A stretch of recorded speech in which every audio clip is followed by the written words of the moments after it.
working anthropologist who is trying to understand why a primate that is basically wired very similarly has so many different choices and makes many different choices. I want to give you some indication of some truisms that still exist today.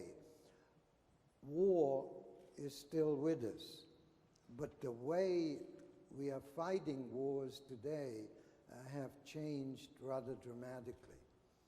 This is no longer a short war, and many Americans, I think, have a difficult time understanding that this war may well last 1 or 2 or 3 generations. We are not prepared really for long wars, either intellectually or in terms of military responses to long wars. What I have found as an anthropologist is that it has always been true that an informed military, a well-educated military, will kill fewer people rather than more people. In other words, what we really need to strive for is to educate both the military and our population at large that these are changed circumstances. Let me take an example, because anthropologists endlessly talk about their village and their country and their culture. Let me take Nepal. Nepal 3 years ago was a monarchy. Today it is governed by Maoists and is rapidly on the road to become a Maoist country.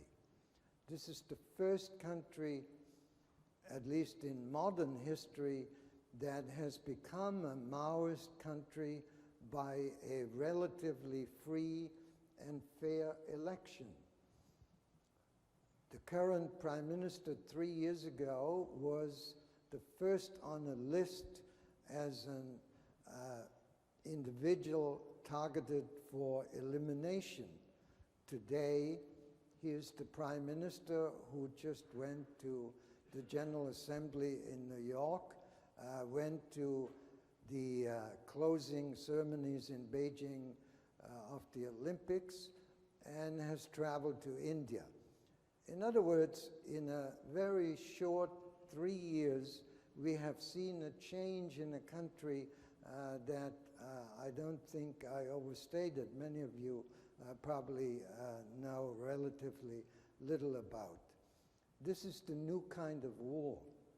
The new kind of war has less to do with what we have learned from Clausewitz, but has a lot more to do what we have learned from Mao Zedong and the People's War.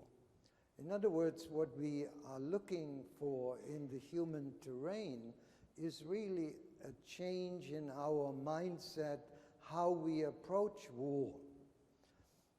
I would like to note that maybe, just perhaps maybe, if in 2003 or 2004 we had 10 or 15,000 Arabic-speaking US soldiers, the war in Iraq and the end of the war maybe in Iraq would be quite different than what we are. We have put Iran on the map, and Iran has been a very religious versus a more secular Iraq. In other words, we should ask ourselves, what have we accomplished by maybe not understanding the human terrain? One of the problems in the human terrain, obviously, is training.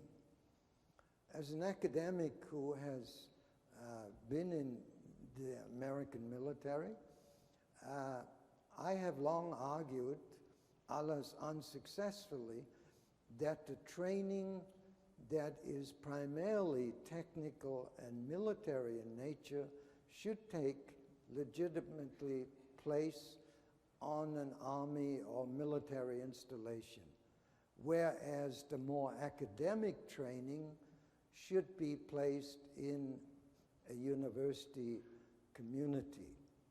I think this would take away from the onus that Montgomery has referred to. My own discipline, I would say probably 75 to 80% are opposed to working with the military.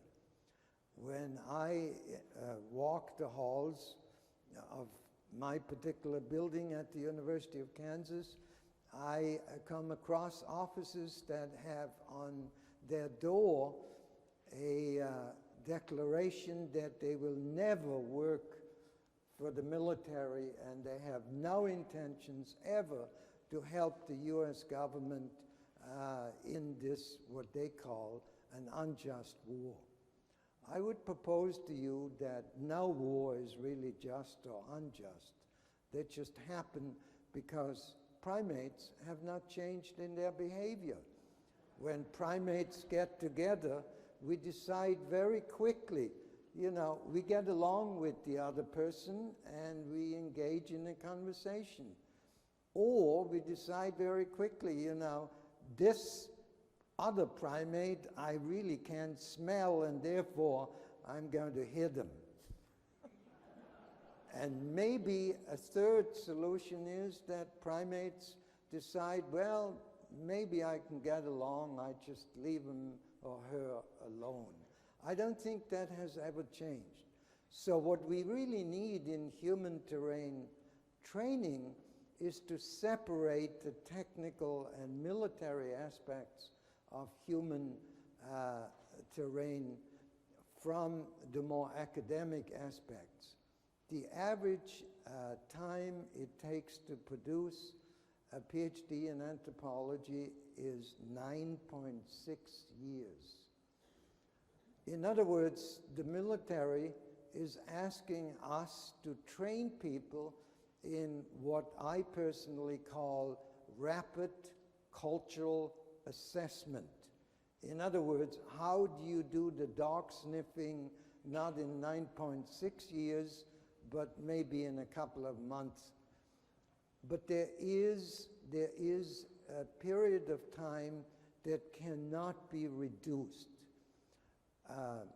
I have no slides, no PowerPoint to make you concentrate on my accent. Obviously, in this group, I'm probably one of the few non-native born Americans that has come to support the human terrain initiative from a very selfish point of view, namely that for once in my life, which has been a long one, I would like to be on the winning side. I started my career in the United States really finding myself in a war in Korea, and we didn't win it. And then I went on to that never Shangri-La of Laos, and certainly Vietnam was not exactly a success. And then we went on to operations in Somalia and Haiti and Lebanon, and I don't think those were a success. And I began to ask myself, how can we produce human terrain trained individuals? One of the things that I miss most is that no attempt has been really focused on interpreters and language training. In other words, there is a difference between an interpreter and simply a translator. Many of the individuals that are hired, either in Afghanistan or Iraq, are really translators and not interpreters. Let me give you a small example. In one of my former lives, I worked in Panmunjom, and I had American military officials telling me, tell the son of a bitch to drop dead. If I would have translated that into the language that was appropriate, as you remember there are Chinese and Koreans, it would have meant that I was going to be there probably for 15 hours. I didn't want to be there for 15 hours, and I translated, would you tell the son of a so-and-so? I translated, our side respectfully submits to your side that. That demanded that I had to understand my opponent. I had to understand intuitively what was needed really to get out of there, and to get out of there with some tangible, viable results. That cannot be produced by computer programs. That cannot be analyzed by all the programs that we have. Montgomery knows well that one of the real challenges of the human terrain problem, of the human terrain system, has been, are we going to train the people primarily in quantitative analysis or in qualitative analysis? Obviously, I'm suggesting that in this new kind of war, which is the people's war, which is the long war, which is the asymmetric war, whatever you label you put on it, demands more trained, qualitative individuals who intuitively work in an area where they have mastered the language, where they have mastered the real cultural ingredients, what makes this culture tick. If there's any country on earth where the United States desperately needs trained anthropologists, it is Afghanistan. If you look at Afghanistan and you decide that the majority is Pashtun, and then you have the Tajiks, and then you have the Hazaras, who are Shia rather than Sunni, then obviously you recognize that you can't really be a master of everything and learn Tajik and Pashto and all the other languages that are useful. You have to make certain choices. But for crying out loud, we are not producing linguists and translators. We are not producing people who can help us to explain the kinship terms that Montgomery needs to put into her computer programs. So my plight with you is that we really need a basic change in our mindset, how we approach the human terrain and intelligence. And I leave you with the simple truth that has always existed in war. Intelligence is one of the keys to victory. You can only produce viable intelligence if you know your opponent as well as yourself. And that is the challenge to the human terrain. Thank you. Thank you, Felix.